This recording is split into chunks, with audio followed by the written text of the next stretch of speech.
That is Cruisin' with the song First Step on Muscatine's Vintage Sound, 93.1 FM, 929. I have been in Muscatine for, 4 years now. It'll be 4 years at the radio station in December, and it took almost 4 years to get our next guest in studio. For whatever reason, it just hasn't happened until we got something in the mail last week, I believe it was, from Max Allan Collins, who's here. And welcome. Oh, it's great to be here. First time. Well, I don't usually get up this early. I was going to say, what's a normal? Because I've been up since 4, and I know that there's some people that do wake up that early. Well, I'm kind of kidding because I get up at 7 or 8, like most humans. But right. I used to work nights. I used to start writing about 11 at night and work till my wife left to go to work the next morning. But then in 1994, we made a movie here locally called Mommy. Okay. And I was directing it, and I had to be on set at 7 o'clock a.m. every morning. And it was a month. It was a month-long shoot. And after that, my inner clock was different. And so now I kind of do business in the morning. Sure. And I write all afternoon, and then I sometimes come back in the evening and write. If I need to. Do you find that that's when you're at your most creative, or is that just has become a habit to write at night into the overnight? Well, I loved that. I loved writing overnight because in those days when at midnight the TV was off, I mean, there was nothing else. There's nothing there's no phones. There's right. nothing to distract you. Now, when you're working on a computer, there's always something to distract you. If you want to be distracted, you can be distracted. It's almost too much, right? I mean, I've gotten to the point now, Max, like my wife and I went out to lunch last Friday, and I left my phone in the car. Yeah. And I don't even want to. No. Because what could happen in 45 minutes? God forbid, but right. I don't want to be distracted. And even doing the radio show, not the same as writing, but there's something about being in a groove and being focused and then seeing, that blue light flashing out of the corner of your eye, which is indicating there's a notification. That's a word I wouldn't mind getting rid of. That's a kind of nasty word, isn't it? Yeah, it is. It's something that wants my attention. No one says, "Oh, good, right? A notification, great." I just jokingly told the Redstone Room folks when we got done off the air, I scrolled down on my phone and I said, "This is what I would have an intern to just look at this stuff and just tell me what I need to care about, or just swipe it away." Well, my problem is it's like I'm working in a bookstore and a record store. Right. I mean, because Amazon is always there to sell me something. Yep. Right. And is it more fun to work or buy something? I don't know. I'm going to go for buy. But if you don't work, you don't get to buy. That's true. And let's talk about work. Although it seems like cruising would be tough to classify as work, but it is something that you have a lot of time in, playing music. Yeah. So as far as cruising, the first band you were in was Daybreakers. The Daybreakers, right? it kind of became cruising because that's what I wondered. The Daybreakers was, I'd call it a classic garage band of the era. It's hard to believe, but in 1965, 1966, we at one point counted 27 bands in Muscatine, Iowa. Holy cow! Because everybody, after the Beatles, right. everybody wanted to be in a band, and but we kind of lasted. Sure. The XLs and a few other bands around here were able to survive. Sure. And then I played through my college years, and then I started teaching, started writing, and then all of a sudden some of the guys from the band just got the urge to do it again. And at that time, the music this is early 70s, we didn't like the music. Okay. And so I said, well, why don't we just do the old list and call it nostalgia? There you go. Because American Graffiti had just been out with all that music. Right. Yeah. And so Paul Thomas, the late Paul Thomas, who was my partner, we said, yeah, let's do that. We brought Bruce Peters back, who was a fantastic guitar player, singer, and a guy named Rick Steed was the drummer. And then so that became Cruisin', and we were arguably, I know we were the first 60s band in the Midwest. We have to be one of the very first because, geez, it was 1973. The right. 60s was like 4 years ago. So it makes sense. It's a different kind of nostalgia when you're playing 4 years ago music. So what drew you to, I mean, obviously you reference not enjoying what was happening in the 70s, but that, and you can hear it on the record in the song we just played, for instance, the first time I listened to First Step, I just felt good. Oh, thank you. It just, you feel happy, It's not, and there's nothing wrong with sad songs by any means, or whatever, songs that are tackling big issues, but there's something about just being able to listen to a band or a record and have fun with it. And I'm not saying the tempo for the album is that way in its entirety. I haven't gotten through it, but that style it really struck a chord, so much so that you would potentially risk wanting to play music like that just a couple years removed, but you were determined to do it. Well, we were. I know one of the funny things I sometimes mention is that when we went down to Nashville to record, and we recorded a record called Psychedelic Siren, which has become a kind of a cult thing. It's been on 4 or 5 compilations, and if you go on YouTube, you will see 4 or 5 bands all around the country and the world playing that song.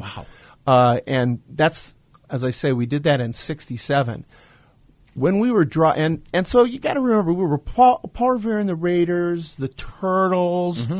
That was the kind of stuff we were playing. There's, we were Stones and that stuff too, but we basically were kind of good time rock and roll. Mm-hmm. On the way back in the car, driving back from Nashville, we heard on the radio Purple Haze and Light My Fire. Wow. And we all just kind of looked at each other like something just changed. So the earth had moved underneath us. Yeah. And of course we played all that stuff. And I always felt like we were ahead of the curve because we were playing Deep Purple and Vanilla Fudge and all of that stuff. And we still play You Keep Me Hanging On by Vanilla Fudge. We still play Hush by Deep Purple. Played that this morning. Yeah. No, and it's true. I mean, when you hear a song like that, I can remember my parents exposed me to Frank Sinatra and Dean Martin, and then my mom is a big Guess Who fan and Stevie Ray Vaughan and the Doors. Yeah. I'm a Bobby Darin fan. Yeah, right. See? Yeah. So I think that background is important because it can shape your taste. Now, I can't play an instrument and I can't sing a tune, but I can appreciate it. Never stopped anybody from being a musician. or doing karaoke, which I don't mind. So Cruisin' has been able to sustain itself. Recently, we were just talking about this off the air, 4th of July, outside of the Brew on Iowa Avenue, full house. You guys put on a heck of a show. I was in the back.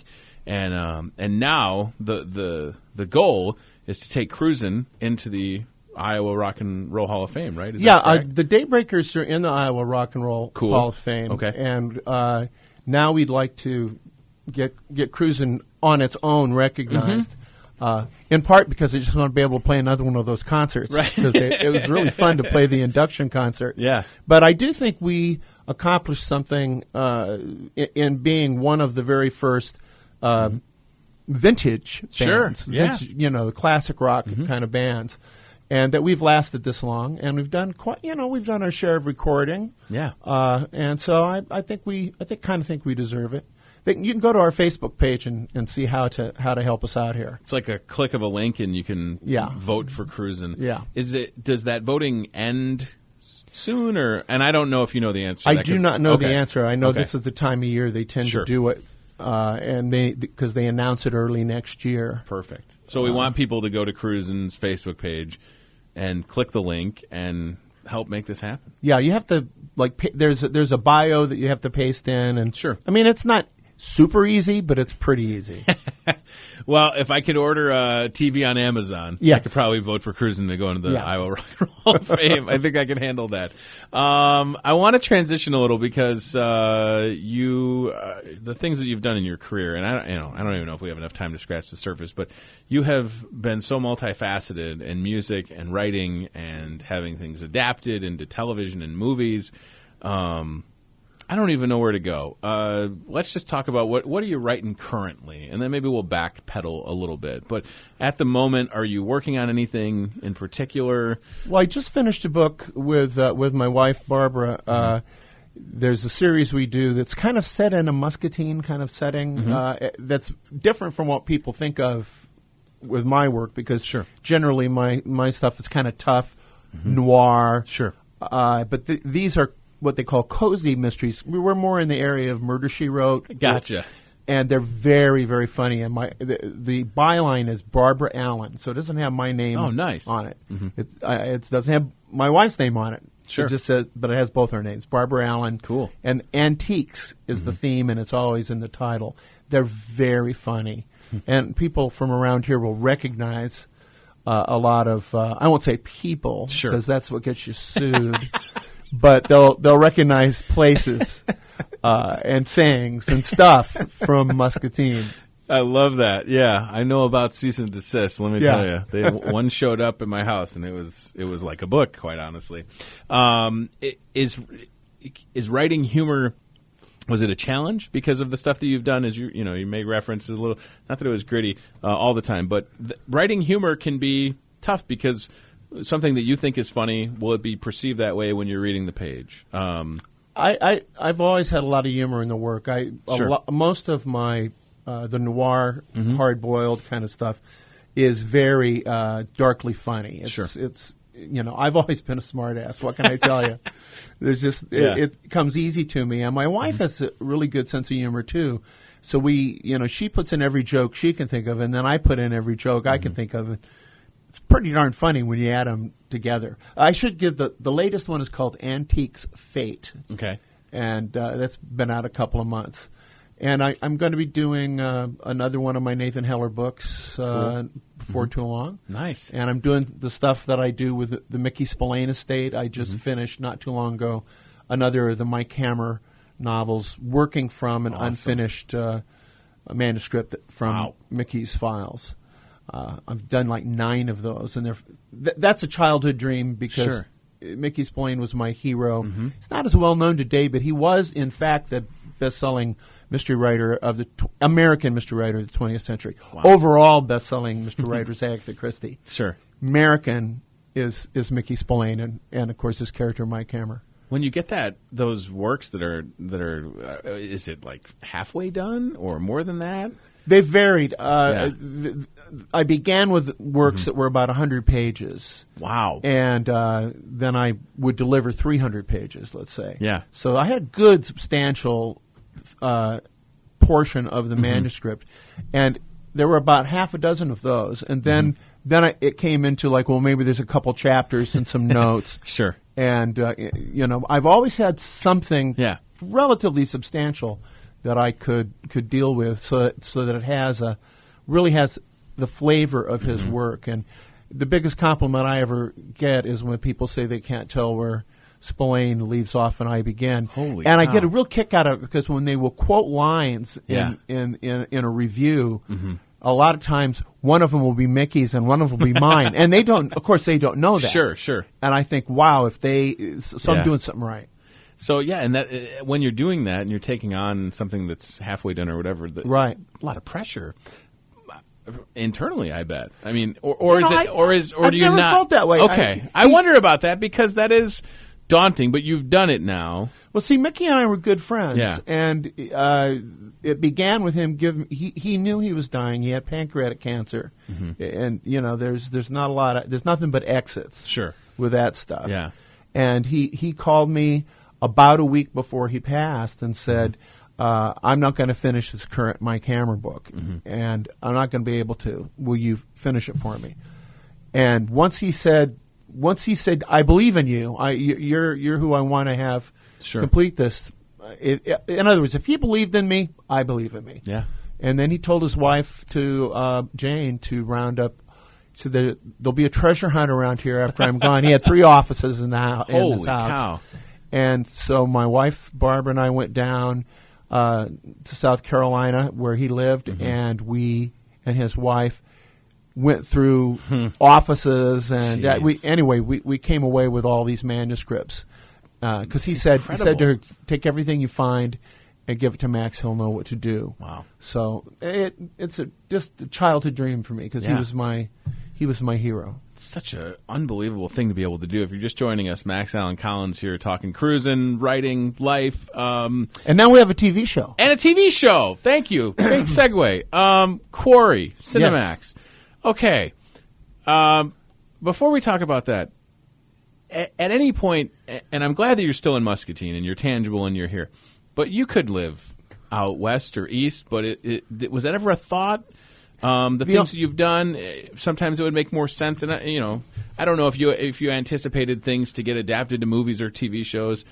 Had you thought about that, or was it always going to be I'm going to be in the Midwest, and if I need to go away for work, I can go and come back? It's never been incredibly conscious. It's sort of like if you're a freelance writer, nobody transfers you. Right. You don't get transferred to Seattle. And and I live in my head. Sure. That's where I live. So it never had been that big a concern.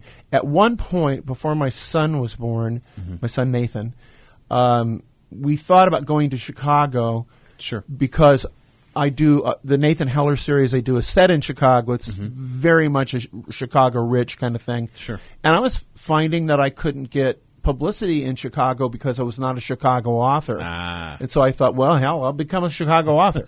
And so, but then, my family was here. My wife's family was here. Great school system. Yeah. Low cost of living. Right. Nice people. We just never left. Yeah. And my temperament is such that we've thought about Hollywood, but I mean, I have trouble with that mentality. I really do.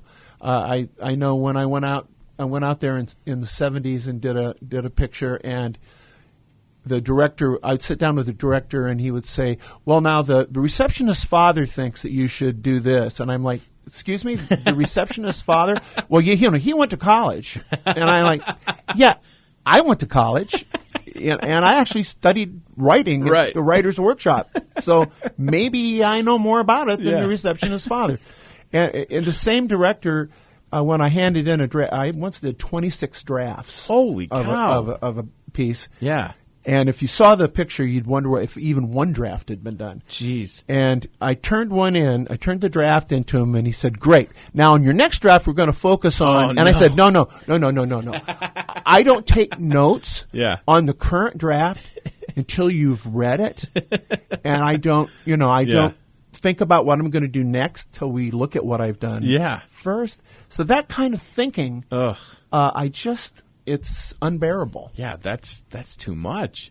So when it comes to, as you referenced, Quarry, which is on Cinemax right now, that was adapted from a book, correct? A book series. Okay. And crazily enough, a book series that I started in the early 70s. I actually wrote the first book when I was at the Writers' Workshop, as I mentioned, in Iowa City. Wow. And... if you want to know how old I am, I will not actually give you a year.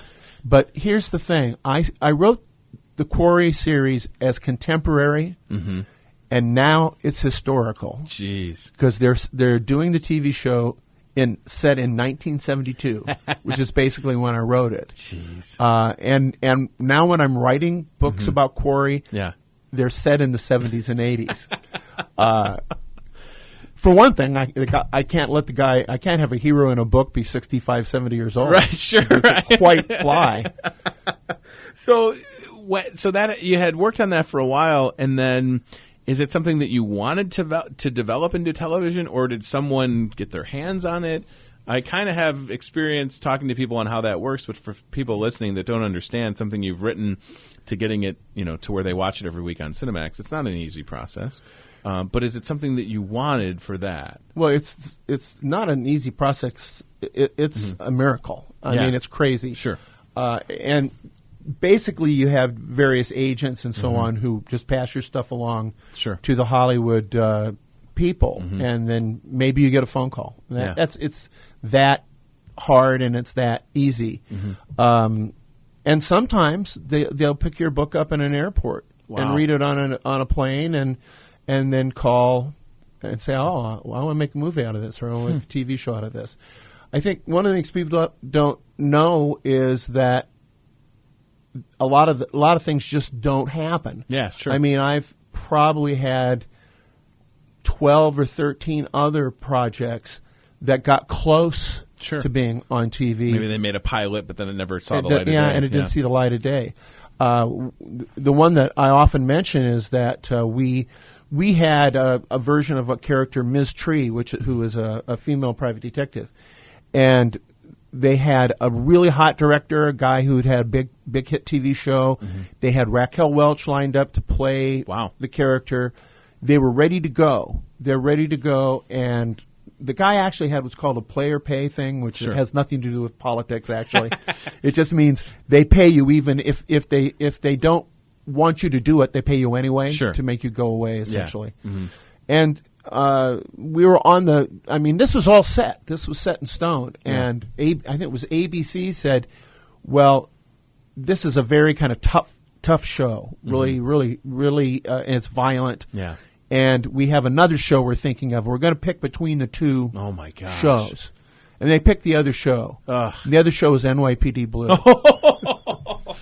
Oh, my gosh. Now, adding insult to injury, I got hired to write 2 NYPD Blue novels. Did you really? Yeah. What? That's a show. So I grew up in Oak Park, Illinois, outside of Chicago. My dad's been a Chicago cop forever.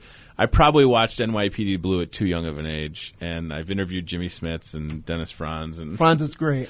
Yeah. The only person that can pull off, by the way, short sleeve shirt and a tie, as far as I'm concerned, in the history. That is unbelievable that it could have been, oh, my gosh. And then they had the David Caruso thing, and they didn't know if it was going to work, and you're probably at the time thinking, well, this is what you get. You could have gone with my show. And then it's on probably too long. Jeez Louise. So Quarry's kind of the same way. They reach out and say, hey, we're thinking about looking into this, and then you probably have to give them approval, right? Well, interestingly, I think what attracted these two writers, Graham Gordy and Michael Fuller, found the books themselves. I don't think they were submitted. Wow.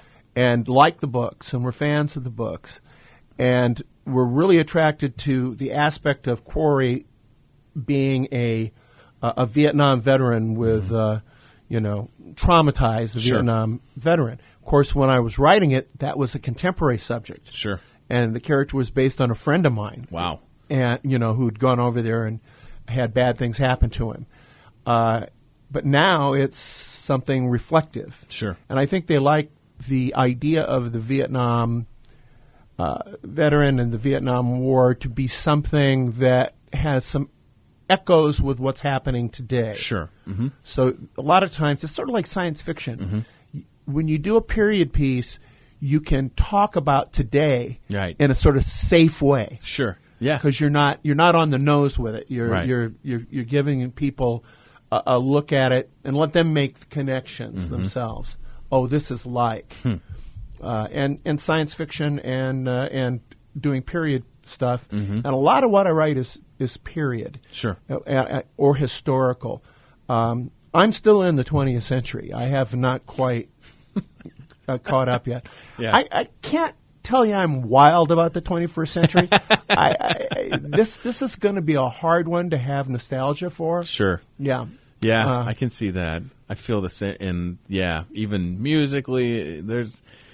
Well, think about when I write my, detective stories. I'd much rather be in a world with payphones and not cell phones. Yeah, sure. There's too much help for the detective now. Right. There's too many resources. Yeah. There's too many resources. Exactly. Yeah. You run a Google search instead of pounding the streets and knocking on doors. And in a book, you need to walk down the street and pound on a door now and then. Yeah, I mean that's the real work. You're right. And unfortunately, we're so consumed with having computers in our pockets. I know. That can do all the work for us. Wow, that's interesting. So Quarry is on Cinemax right now. Right. People can watch it. And the first 2 episodes are on YouTube right now. Okay. You can access them that way. And if they go to my website, which is maxallancollins.com, that's Allan, Allan. Double L. So you go there, and if you look, if you go there, you'll be able to see links that are provided to the YouTube Quarry episodes. First episode, the second episode. That's fantastic. I didn't know you obviously until recently, but and I don't want to dwell on it because you probably talk about it a lot. But Road to Perdition was a movie that I saw in theaters because I like movies and I love going to movies and I like Tom Hanks and Jude Law, and that movie was shot kind of where I grew up. I think some of it in Grays Lake, Illinois, maybe if I'm not mistaken. And when that Geneva? Geneva, right. So when that film comes out and you're along for the journey or whatever the involvement was, and you're seeing it in the theater and knowing that this has happened before with other works that you've done. But when you're watching a movie like that with a Tom Hanks and a Jude Law and a great cast and crew, what's the feeling for yourself? Well, it's pretty. It's unbelievable. I'm not. It's hard for me to describe. Sure. I'm more concerned with people being led to my work. Gotcha. So if they do a quality job, then I think, great. Now they'll come read my book. Yeah, sure. And I remember I was sitting at the premiere in Chicago and my son said to me just at the very beginning of the picture, he leaned over and he said, "We're okay. The music is great." And it's true. Wow. The music in Road to Perdition by, I forget which of the Newman brothers it is, but it's incredibly influential. You hear it being imitated constantly. The little piano thing. Sure, and, sure. So it's had a lot of influence, but I think the thing I remember most vividly about seeing it in the theater for the first time is that there's a specific scene in that film, which is lifted right from the graphic novel, where the father teaches the son to drive, and the father gets the poo scared out of him, shall we say, with how the kid is driving. Well, it was based on how I learned to drive with my father. Now, there were no bank robberies involved with my dad, but it was very much based on that. Sure. And to be sitting in a theater, and my dad at that point was gone. He died a couple years before Perdition. Sure. And to be sitting there, and there's Tom Hanks, and that's something I mean, it was very weird. It was very lovely. Yeah. Rewarding, right? But weird to see that this is something from my life, and now it's. And of course, all writers weave stuff from their personal experience in. It makes sense to do it, but to see it, I'm sure, in the graphic novel, and then that having been so well received, and then, like you said, now it's on this silver screen, so to speak. And the Tyler Hoechlin, who it was the boy, is Superman now. Oh my gosh! On Supergirl, right? Yeah. Wow. He did okay, didn't he? Right. And my character Wild Dog is going to be on. Is going to be on Arrow this season. That's amazing. Yeah, I'm not super pumped about it because they're not paying me anything. It's never forget with DC Comics that it was built on the bones of two teenagers from Cleveland. Right. I was told that Terry Beatty, the co-creator of Wild Dog, and I, we might get $100 a piece. Oh my gosh, it's unbelievable. But I'll watch it. Yeah, and you probably got to see what they're going to do with it. So and again, maybe in a sentence, because I have my frustrations with the Batman versus Superman movie. You saw that probably? Saw that movie, yeah. Yeah. My frustration was the Jesse Eisenberg character. Yeah. I think if that had been a legitimate Lex Luthor, I might have liked that movie a lot. Yeah, right. Because he's such a not convincing. I don't feel he wasn't a real threat. No. It might as well have been a Marvel movie. There's no real threat. I know it's going to be okay. I want Goldfinger. Yeah. Right. I want somebody that. Yeah. No, Mr. Bond, I want you to die. Right. I want that guy. I want a real threat. Yeah. I want a guy that can scare the crap out of James Bond. Yeah. But Heath Ledger did it, didn't he? Sure did. He was. Was unnerving, that performance. Holy it was scary. Moly. A friend of mine wanted me to compliment you on your run, and I didn't know that you did a couple Batman. I did Batman for about a year, and it was one of the most hated runs of Batman in the history. Well, he loved it. The friend that reached out in particular wanted me to pass it along. Well, what happened to me was that I followed Frank Miller. Sure. And he had just done the Batman Year One, which I didn't have access to. I mean, because, you're working ahead. Right. And they hired me on a basis of my tough detective work and so on. And I did a very traditional Batman. I mean, I didn't do Adam West Batman exactly, but I did a very traditional Batman, what they would call probably Silver Age Batman. Sure. And a lot of people hated it because it wasn't dark. It wasn't wasn't disturbing. Right. Wasn't realistic. I have a lot of trouble coming up with what exactly is a realistic Batman story again. So it was hated, but there's a happy ending. Yeah. I did it for a year, and I actually quit. Mm-hmm. You know that moment where you quit so that you don't get fired. Right. Sure. Sure. If you time it right, you can you can beat them to the punch.